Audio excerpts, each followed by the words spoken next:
प्रिय श्रोताओं, मैं आपको आज दशा माता की कहानी सुनाऊंगी।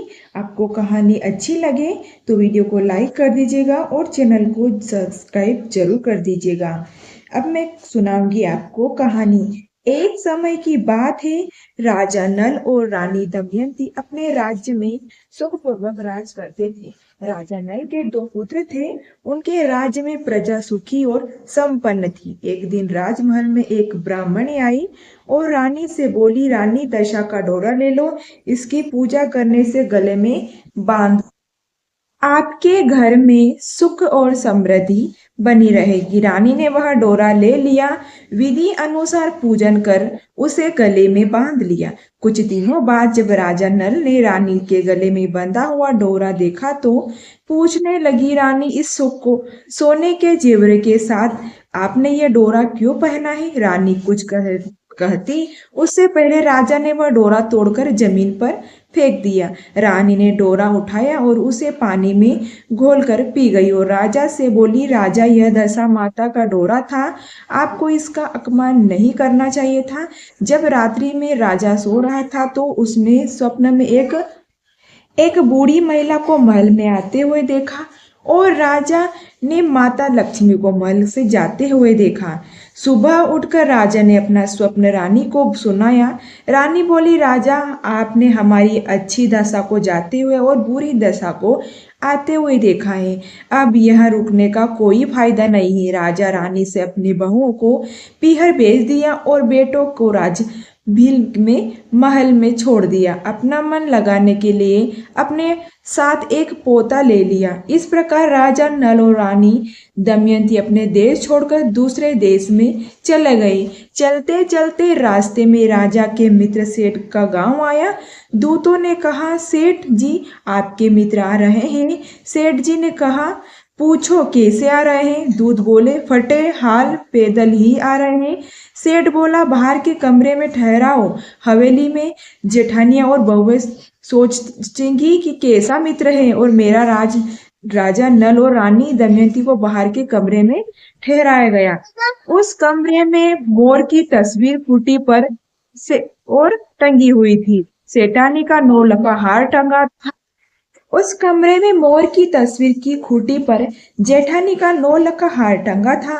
रानी ने देखा कि खूंटी का हार तो निकल रहा है। यह देख रानी ने राजा को कहा, इसी समय हमें यहाँ से चले जाना चाहिए, नहीं तो हमारा चोरी का नाम लगेगा। राजा और रानी दोनों रात में ही वहां से चल दिए।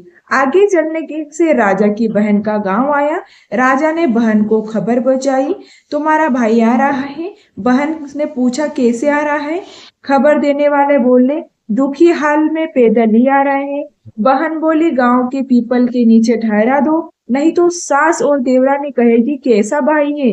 मेरा बहन भाई से मिलने के लिए एक थाली में चावल और मुंह ढककर ले आई। राजा नल के हाथ में लेते ही चावल को मूंग कीड़े मत राजा नल के हाथ में लेते ही चावल और मूंग कीड़े मकोड़े में बन गए। रानी दमयंती गड्ढा खोदकर उसे जमीन में गाड़ दिया। अब वो वहां से आगे चले। चलते चलते रास्ते में एक नदी आई। राजा ने वहां तीतर मारकर रानी को दिए और कहा, मैं पोते को साथ कहाँ लेना है? ऐसा कहकर राजा पोते को लेकर चला गया। जब राजा वापस आया तो रानी ने कहा, राजा पके हुए तीतर हाड़ी पे उड़ गए। और राजा बोला, रानी मुझसे तो पोता ही नहीं। मैं वहां गया तो दोनों विलाप कर वहां पे चल दिए। रास्ते में उन्हें एक सूना बंजर बाग मिला। दोनों रात को वहीं सो गए।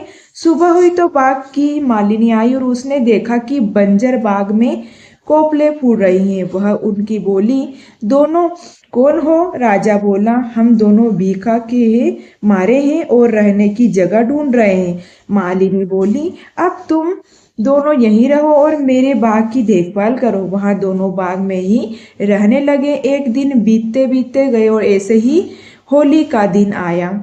राजा जब होली का दिन आया जब राजा कुएं में पानी भरता हुआ बार बार पानी में कुछ आता और राजा उसे वापस कुएं में फेंक देता। रानी राजा से बोली, राजा यह बार बार क्या आता है जिसे आप फेंक देते हो? राजा बोला, रानी पानी में एक सूत की कुकड़ी और हल्की यानी कि हल्दी की गांठ न जाने कहां से बार बार आ रही है।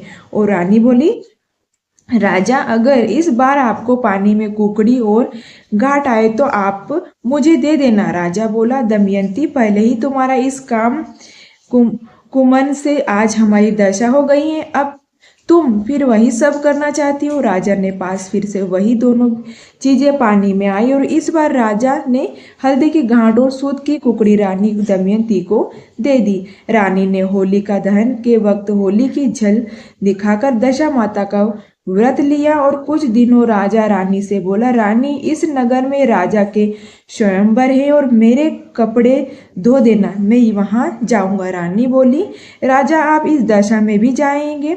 राजा बोला, रानी दशा ही तो खराब आई है, दिल तो राजा का है। राजा स्वयंवर में पहुंचा। राजकुमारी से सारे राजा और राजकुमारी को छोड़कर राजा नल और हार पहना दिया। वहां मौजूद सभी लोग हैरान रह गए। विद्वानों की सलाह से एक बार फिर राजकुमारी से अपना वर चुनने को कहा गया। राजकुमारी ने फिर से राजा नल को हार पहना दिया। नगर के राजा बोले, ऐसा ही तो है, अपनी बेटी की शादी इस माली के नौकर से नहीं करूंगा। फिर एक प्रतियोगिता रखी और रखवाई गई।